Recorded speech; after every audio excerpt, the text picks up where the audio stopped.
Oh yeah, this is Lazy Money Machine. My name is Graham Brown, joined by Erik Graham in Jakarta. Yep, he's playing away on the slap bass there. Yeah, it's not me, unfortunately. I think it comes from a synthesizer. It's pretty funky intro music.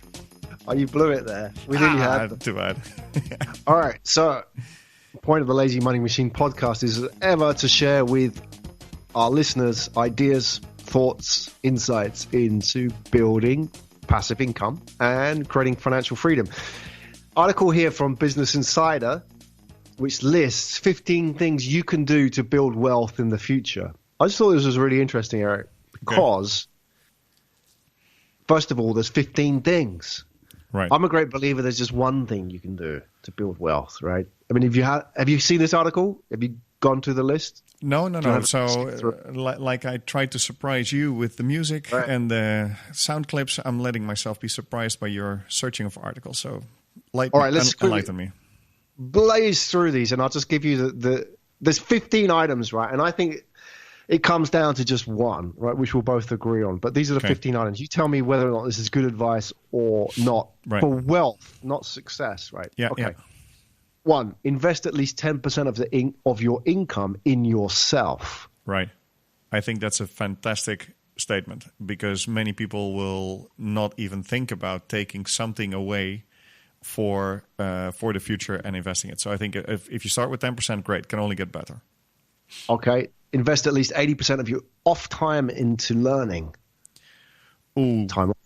80% into learning. That's a big deal, right? Oh, that's a lot. Yeah, I don't spend 80% of it. And I think, I have a family, so they take my time. So I think 80%, if you're alone and if you're not family, if you don't have a family structure, possible, I think. Otherwise, I think it's a lot. But learning is important.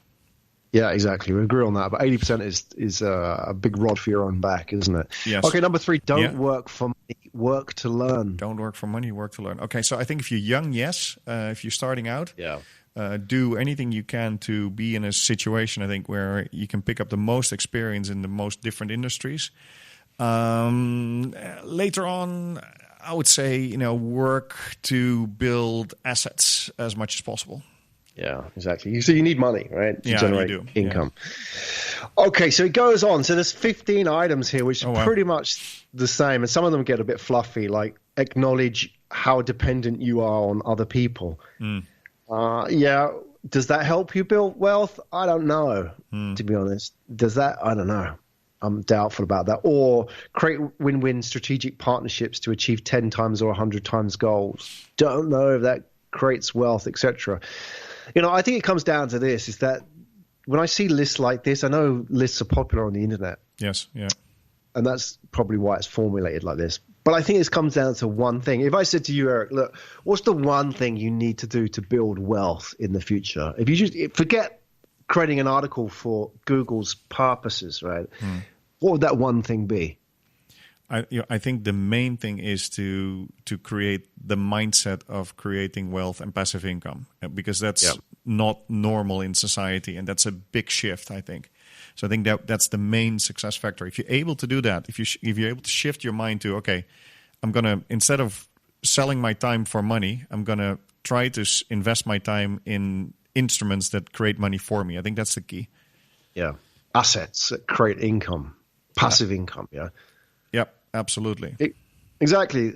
I think all these other things then fall out of that, right? I mean, if you talk about invest at least 80% of your off time into learning, well, people don't have off time, do they? People don't have spare time, I think, generally. And the spare time they do have is they're so tired from working. And the reason is because they're working for money. And it says, work to learn versus work for money, all these kind of things. It's all very well. That's why you need passive income, because all the things on this list happen when you create passive income, right? Yes. This is the challenge, is that it's all very well to shift your motivation from getting to giving, as it says in number 6, but that ain't easy when you're not paying yourself enough money every month, right? Yeah, I know. I think if I just quickly browse through the list, there's only point number 5 says invest at least 10% of your income into vehicles that will generate more money. I think that's the key. And I think the risk with a list of like this of 15 things, it's overwhelming. Where do I start? Yeah. And I think you and I have tried to come up with a way to explain to people, do it a simple way. Let's not overcomplicate it, because if you overcomplicate it, it won't happen, I think, from my experience. Yeah, like the old saying is like a man who chases 2 rabbits catches none, right? I mean, chase 15 rabbits. You won't catch any. Too difficult. If you look at here's the interesting thing, because a lot of this stuff, it makes sense, but it doesn't happen until you create passive income. We can talk about this in our own context. Number 14, know and operate from your deepest why. So what is your why that you're doing or pursuing? I think this is a really interesting question. This is something we've had quite a lot of conversations about, isn't it? Yes. But you can't have that conversation until you have time to think about it. Mm-hmm. I think this is the challenge, isn't it? It's all very well thinking about a why, but when you have a mortgage to pay, a review to do for your job, all that kind of stuff, you can't think about why, can you? I don't know. Is it possible? No, I don't think so.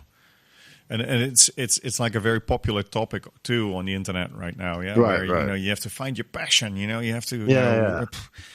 Well, start with having enough money to worry about your passion. I think that's sort of where don't I look worry at about paying the bills, right? Not worry about paying the bills, and it's so important, I think, to realize that freedom comes from having freedom of time, right? And worrying about your why is all good and fine, but if you're still time bound by a job or by a way to make money, it's very hard to really have an open mind and a free mind to figure out why you put on this earth. And I think start with, in my view, start with creating these assets to generate income. Then you can worry about these deeper life questions, I think, and then you can spend your whole life or your whole day on it. But will it make you more happy? I'm not too sure, actually. You're always saying, right? If you want to be happy, do more of what makes you happy, which I think is so true. It's still about doing, right? About getting out there and doing stuff, not so much about the philosophy and thinking about, It's important, and meditation has a place, and visualization might have a place, but it's really about doing. You get your energy from doing, not from thinking, for the most part. Right, and that takes time. And to have the time, you have to have the freedom, and to have the freedom, you have to have the money. So it all comes back to creating passive income. You'll see these lists, and as Erik's rightly putting out, there's a lot of pressure, I think, on people today to explore these esoteric questions like why. Yes. Why am I here? What am I doing to contribute to the world? I think, unfortunately, that creates a lot of pressure on people. And they start by looking at those questions thinking that will solve the problem, but it won't. The problem starts with turning this first wheel. That first cog is passive income, because once you can turn that wheel, all the other wheels turn. Yes. Right? They're all coming out of that. So I think these lists are interesting, but be confident that you don't need to focus on all of these things. Focus on the one thing. That is the base. That's passive income and the mindset that goes with it. Completely agree. We'll see you in the next episode, guys.